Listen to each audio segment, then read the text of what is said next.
Assalamualaikum warahmatullahi wabarakatuh. Nama saya Iskandar Mulyono Nur. Saya di sini akan menjelaskan seorang tokoh filsuf yang namanya adalah Plato. Plato itu lahir pada tahun 427 Masehi, sebelum Masehi, dan meninggal pada tahun 347 sebelum Masehi saat dia sedang menulis. Kemudian Plato juga seorang penulis filosofikal, dialogues, dan termasuk juga murid dari Socrates. Jadi pemikirannya beliau kebanyakan juga terpengaruh dari Socrates.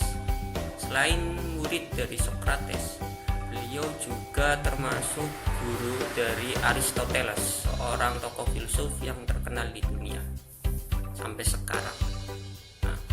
Karya yang terkenal yaitu ialah Republik, atau dalam bahasa Yunaninya adalah Politeia atau negeri, yang di dalamnya itu mengurai garis besar pandangan keadaan ideal.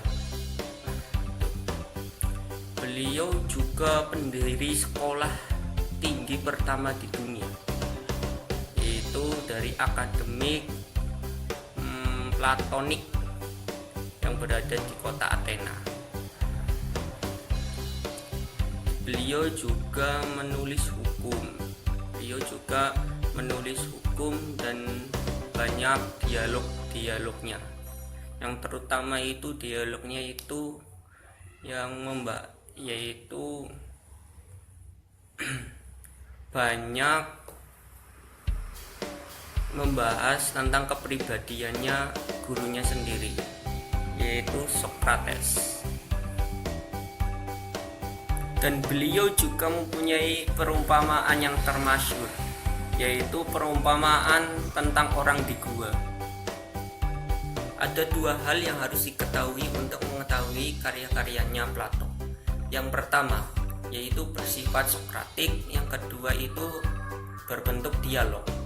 Yang pertama bersifat sokratik karena beliau pada masa mudanya ketika menulis karya-karyanya, beliau itu pasti selalu menampilkan kepribadiannya Sokrates dan karangannya Sokrates.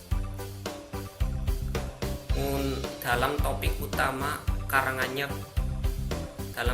sebagai topik utama karangannya Plato sendiri. Kemudian yang kedua itu berbentuk dialog. Beliau berpendapat dalam surat 7 itu berpendapat bahwa pena dan tinta itu membekukan pemikiran sejati yang ditulis dalam huruf-huruf yang membeku. Maka ketika pemikiran itu harus ditulis, maka yang paling cocok adalah tulisan yang berbentuk dialog. Nah, selanjutnya pandangan Plato tentang ide. Dunia ide, terus dunia indrawing sunting. Yang pertama adalah dunia ide. Tentu idenya kita dengan idenya Plato itu berbeda, maksudnya pendapatnya.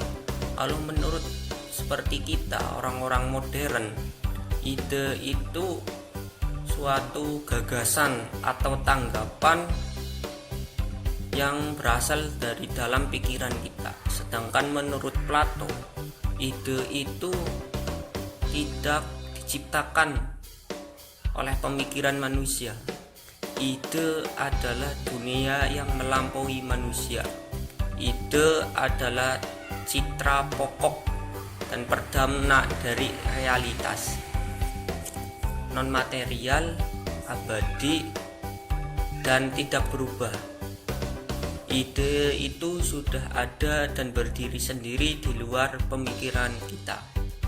ide-ide ini saling berkaitan satu dengan yang lainnya. Misalnya ide seorang pelukis yang melukis dua buah, tentunya ini tidak terlepas dari ide-ide dari dua buah itu sendiri. Nah, kemudian pada akhirnya itu ada puncak dari ide, puncak dari ide sendiri, yaitu ide yang indah. Nah, selanjutnya kemudian adalah dunia indrawi sunting. Dunia indrawi sunting itu dunia indrawi adalah dunia yang nyata, yang mencakup hal-hal benda-benda jasmani yang konkret, yang dapat dirasakan dan dapat dilihat oleh panca indera, tentunya panca indera kita. Kemudian dunia indrawi ini tiada lain hanyalah refleksi atau bayangan daripada dunia ideal.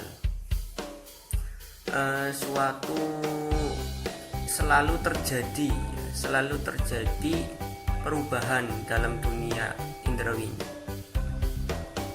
Segala sesuatu yang terdapat dalam dunia jasmani seperti ini sifatnya itu tidak abadi alias fana, yaitu tidak kekal dan sewaktu-waktu bisa hancur atau alias kiamat. Kemudian dunia ide sunting. Dunia ide sunting adalah dunia yang hanya terbuka bagi rasio kita. Dalam dunia ini tidak ada perubahan.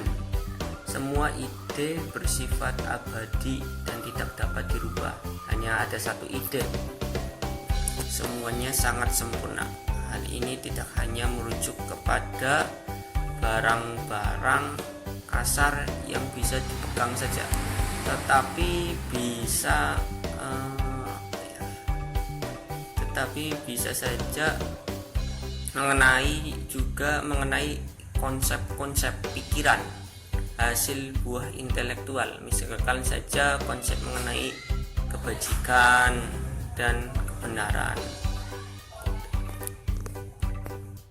Demikian yang bisa saya sampaikan, kurang lebihnya saya mohon maaf sebesar-besarnya. Wassalamualaikum warahmatullahi wabarakatuh.